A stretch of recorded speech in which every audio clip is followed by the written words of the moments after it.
অভয়ার ন্যায় বিচারের দাবি নিয়ে কলকাতার ধর্মতলায় আপাতত জারি থাকছে লাগাতার অবস্থান এবং ধর্ণা কর্মসূচি। এই বিষয়টি নিয়ে ২৬শে ডিসেম্বর রাতে এখানকার আন্দোলনরতদের তরফে কি বলা হয়েছে। মহামান্য হাইকোর্টের কাছে আমাদের পুলিশ প্রশাসন এটা বলেছিল যে এখানে নাকি আমরা থেকে ট্রাফিক এবং এদের অনেক অসুবিধে তৈরি করছি এবং তারা কিছু ফটো সেরকম দিয়েছিলেন। তো এটা আমরা বলতে পারি যে মহামান্য হাইকোর্ট সেখানে মন্তব্য করেছেন যে ফটো তারা দিয়েছেন তার থেকে এটা কোনোভাবেই প্রমাণ করা যায় না যে আমরা এখানকার ট্রাফিক এবং জনজীবনকে কোথাও কোনো অসুবিধে তৈরি করেছি, এবং সেটা মেনে নিয়ে ওনারা আমাদের যে অবস্থান কর্মসূচি এর অধিকার মহামান্য হাইকোর্ট মেনে নিয়েছেন, আমাদের গণতান্ত্রিক অধিকার ফিরিয়ে দিয়েছেন।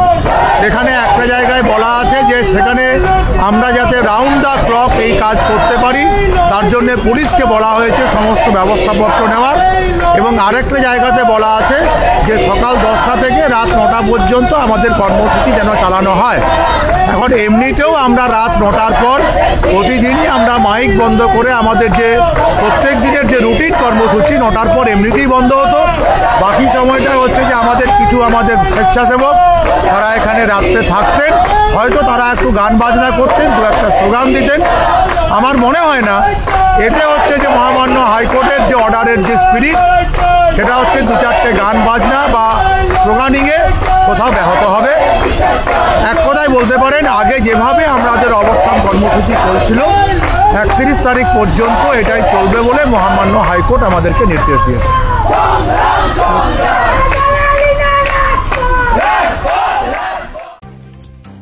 সরকারি এবং বেসরকারি চিকিৎসকদের বিভিন্ন সংগঠনের যৌথ মঞ্চ joint platform of doctors West Bengal এবং অভয়া মঞ্চের আহ্বানে এই লাগাতার অবস্থান এবং ধর্ণা কর্মসূচি নেওয়া হয়েছে। এই বিষয়টি নিয়ে ২৬শে ডিসেম্বর সন্ধ্যের পর কি বলা হয়েছিল। আজকে রাত 12টা অবধি আমাদের অবস্থান চালিয়ে যাওয়ার কথা। তো পরশুদিন আমাদের একটা রিট পিটিশন ফাইল করা হয়।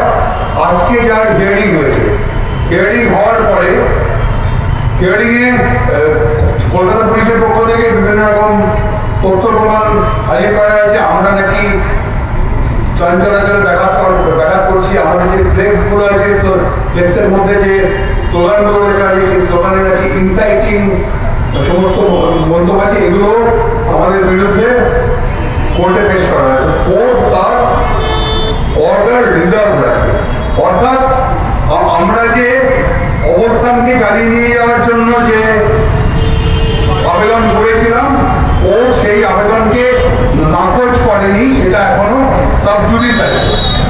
এই অবস্থায় joint platform of doctors West Bengal এবং অভয়া মঞ্চ তারা সিদ্ধান্ত নিয়েছে যে যতক্ষণ না আমরা কোর্টের ভার্ডিক্ট পাচ্ছি ততক্ষণ আমরা অবস্থান চালিয়ে নিয়ে যাব।